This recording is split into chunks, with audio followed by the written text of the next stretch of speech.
Beautiful, beautiful, beautiful. All right, ragazzi, my name is Anthony. Long time no live drive. Time could be limited this afternoon, so any content is better than no content. Make sure you comment if you are new. Comment when you see this back as well. And let's have a little bit of a chat about what to expect now that we've got most of the data from match day, 14? Match day 14 or 15, I can't remember. Let's have a little bit of a chat about Como first, then about Napoli and Juve. We'll also mention Gasperini's Roma, and then we'll have a look ahead to tomorrow's Allegri-Torino showdown. Before we talk about what's to come this coming weekend in Serie A, interrupted by a very, very tricky midweek fixture against a struggling Liverpool. So we start from the top. Excuse the bumpy road, you'll just have to bear with it. We'll start from the top here at the moment, where the win against Como momentarily put us top of the ladder. Don't get me wrong, it's a fantastic 3 points. Still no need to get gassy. Why? Como are not a big club. They are not a big club, and they never will be a big club. They could go on and then qualify for the Champions League at the end of this season, next season, and the 10 seasons after that in a row, and they would still not be considered a big club. They are a small club, a very small club, going through a transitional period for the best. They are a small club going through a renaissance period. There is no need to talk about, the young heroics of Fabregas, the extreme potential of Nico Paz, who is destined for Real Madrid and the Bernabeu. And we could talk about the shareholders, the new training facilities, the Henry effect. But at the end of the day, it's still Como. They're not a big club. Only Inter, Juventus, and Milan are big clubs in the country. Okay? Even Napoli. Yes, they're head-to-heads at the moment. We consider them a big club. But in the grand scheme of things, they do not qualify. They do not qualify. Big up to 7 people, 9 people here now on a very shitty timing, I know, but that's all right. So the win against Como momentarily puts us in first position, obviously eradicated by Conte and Napoli, who beat Spalletti and Juve. And people were messaging this morning, and they were like, "Hey, shouldn't we be cheering on Juve today?" Mate, the only time you ever cheer on Juve is if they directly can impact the title charge of a rival at the business end of the season. While games are going on in December, especially the start of December, and Juventus lose, it is impossible for that result to not be a good result. So this morning, in order, yes, a draw would have been slightly better, but a Juventus loss is a day to celebrate still, no matter what. Suck shit to them. Suck shit to their yet another, manager. They are paying 3 managers at the moment.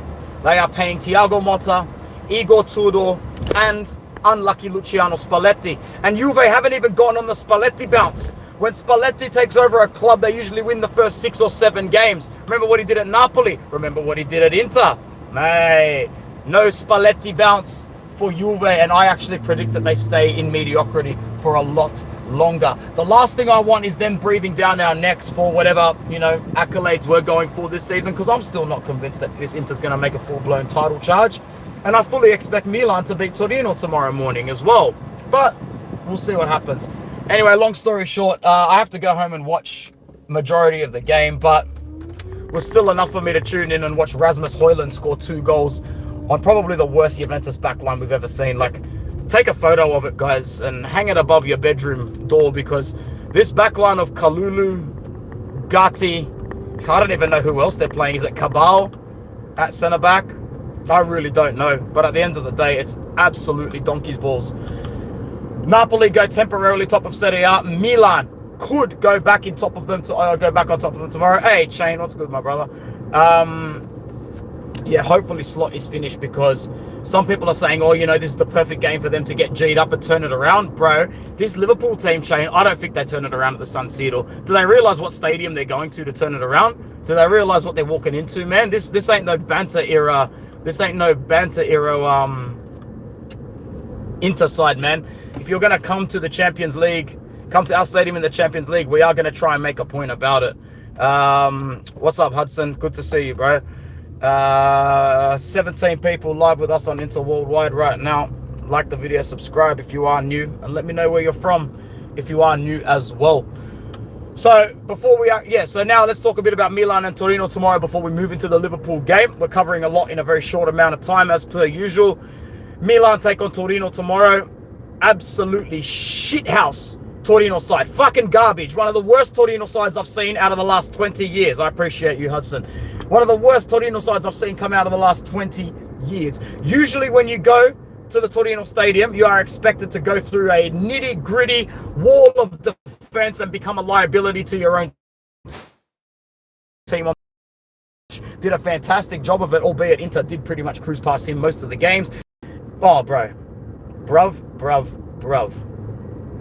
Tova, I think you're on the wrong channel, bruv, to be honest. I think you're on the wrong channel. I don't know how you found me, and I really appreciate it, but it sounds like you're looking for something else. But thanks for commenting.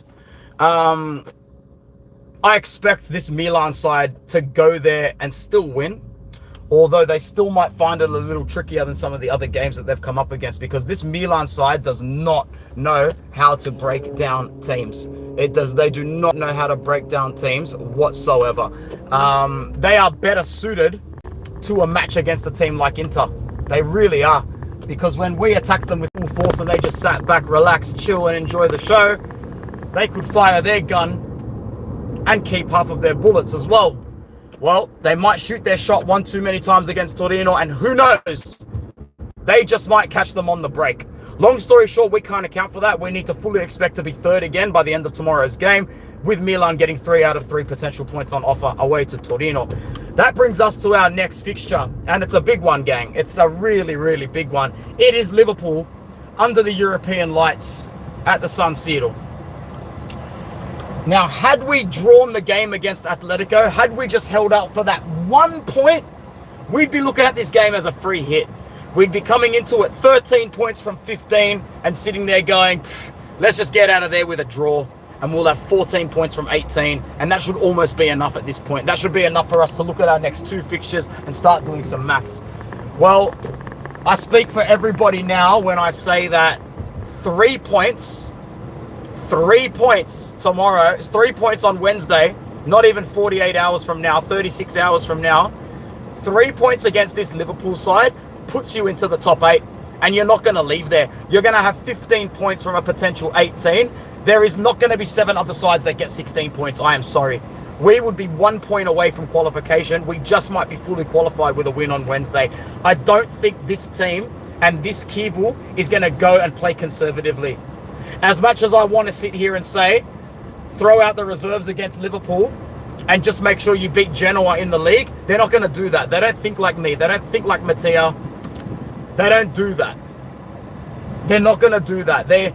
No team that has come as far as we are, no team under a manager, no team under Marotta's managerial regime, no team under this ownership is going to not look at a game against Liverpool under the San Siro lights and say, hey, that's less important than hosting Genoa or going on an away trip to Genoa, whenever it is. I know Genoa is the next trip in the league, and they shouldn't be enough to hold us. We should be beating Genoa. And now, let's talk about Liverpool. Arne Slot, a man who came into a club and won the Premier League in his first season. Wow. A man who took over Jurgen Klopp, not an easy act to follow, and wins the hardest domestic league in the first season possible. I mean, the guy has almost guaranteed himself a 5-year contract just after his first season, unless he completely bombed it this season. And in the eyes of Liverpool fans, that is exactly what Arne Slot has done this season. Bombed it, thrown it on the ground, spat on it and stuck his shoe in it as well. Crash ahead, prepare to merge. Shall we exit early to avoid congestion? Stop looking at your phone, person in front of me on a motorbike. I can tell you're looking down, and it can only be for one reason, unless you're looking balls. I'm just going to overtake you and avoid that problem altogether. But yeah, this Liverpool side, man, who have now all already given up on defending their league, and that's bizarre. It's December. You shouldn't be out of the title race already. Oh, Juve! You shouldn't be out of a title race already in December, Juventus. Oh, fuck, sorry. I think I'm getting sick. Luis Diaz was part of the domino. Yeah. You know who else was part of the domino? God bless his family and God rest his soul. You know who. It's an awful situation that Liverpool was sort of given. It's an actually... Now, was Darwin Nunez playing for their team that won the league last season? Because if he was and he squeezed over, that's 3. That's Nunez, Diaz, and Jota that they all need to replace. And that's just too much to ask. What's up, Tim, my guy? Hoping we can take Liverpool down while they're weak, but I'm sure they'll play like prime Barca. I'm sure they can try to do that, bro. I just think we're better. I think that we are better. What's going on, Hussein? Salam alaikum, my brother. Luis Diaz was definitely a part of the domino. 100%. Thanks for the comment as well. We've got 19 people on a live drive home at 3 o'clock on an afternoon in Sydney time. That's wild. Don't 19 of you have something better to do with time? I'm just kidding. I really appreciate it. Prediction wise, look, coming out with a draw wouldn't be the end of the world, but then you'd need to look at the games against Arsenal and Dortmund and say, well, unless you're going to get 2 draws there to get to 15 points, now we're really jeopardizing finishing in the top 8. We don't want those extra games. I actually believe Napoli will finish in between 9th and 24th, and so will Juve. So we need to bank on the fact that they will have fixture congestion and maybe they can drop some points that we will not. Speaking of congestion, I probably should have exited early. Luckily for me, my exit is only 1 kilometer away. New Zealand workday is over. Forza Inter. Forza your damn self, Hussein. Forza your damn self. Thank you for coming. Prediction wise, you know, I'm gonna do the classic pessimism FC thing, and I'm actually gonna predict us to do what I don't really want to do, and that's drop easy points in Serie A. I think we're gonna beat this Liverpool side 2-0 or 1-0, but we're gonna make it look like an easy game. And I actually think we're gonna drop the points to Genoa. I think it's going to be like a 1-1 or some disgusting shit like that. And we're all going to be sitting here with major regrets. Major regrets. And then people like me are just going to scream at the camera and say the same shit that I've been saying year after year after year. We are going to throw away our domestic determination for this elusive, projective goal of doing well and winning the Champions League. It's not going to happen. We're not going to win the Champions League, blood. We're not going to win it. We're not going to win it. My only issue is Liverpool will eventually got a revenge game like they played.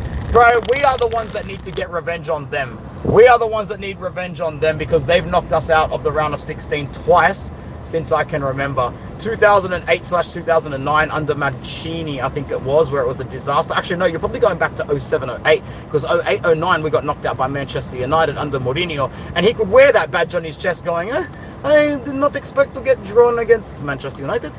Was this Manchester United of today? No. It was Manchester United of Sir Alex. It was Manchester United of Wayne Rooney. It was Manchester United of Ronaldo, of Vidic, of Ferdinand. Very good. Best team in Europe. They probably, you know what? United won the Champions League in 07/08.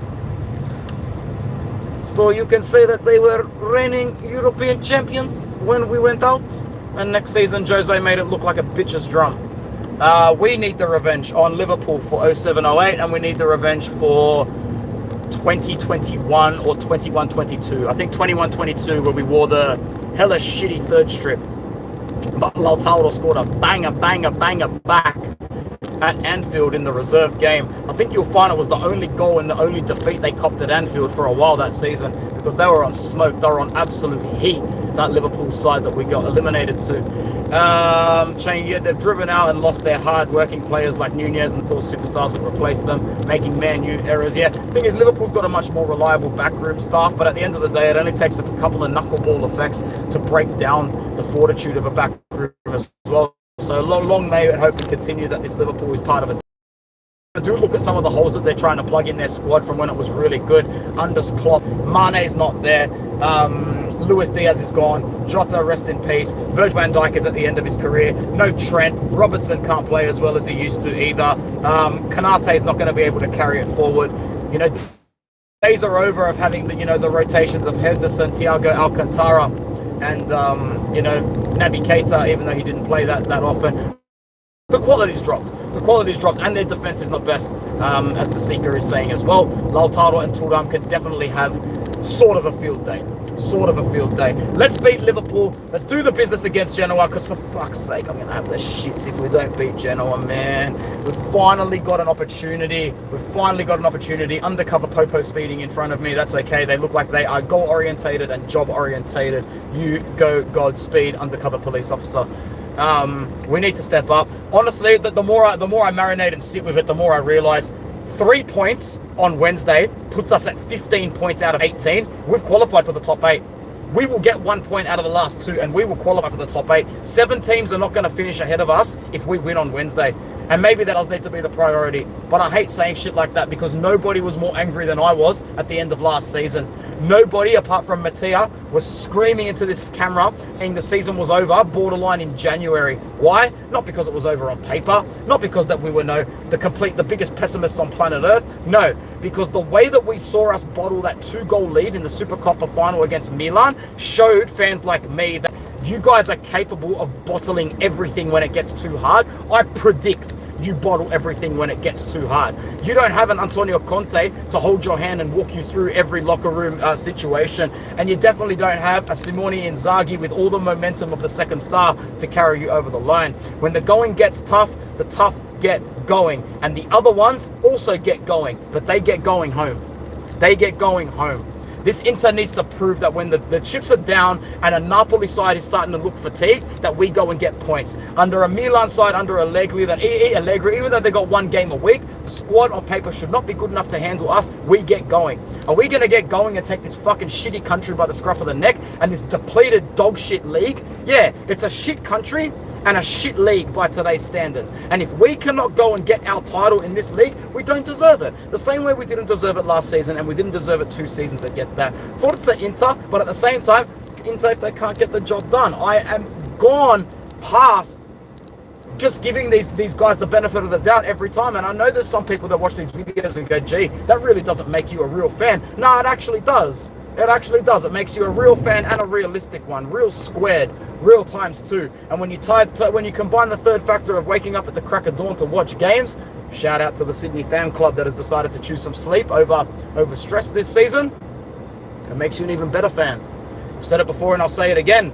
It's easy to support a team from Milan in the city of Milan where the kickoff times suit the working schedule of Milan.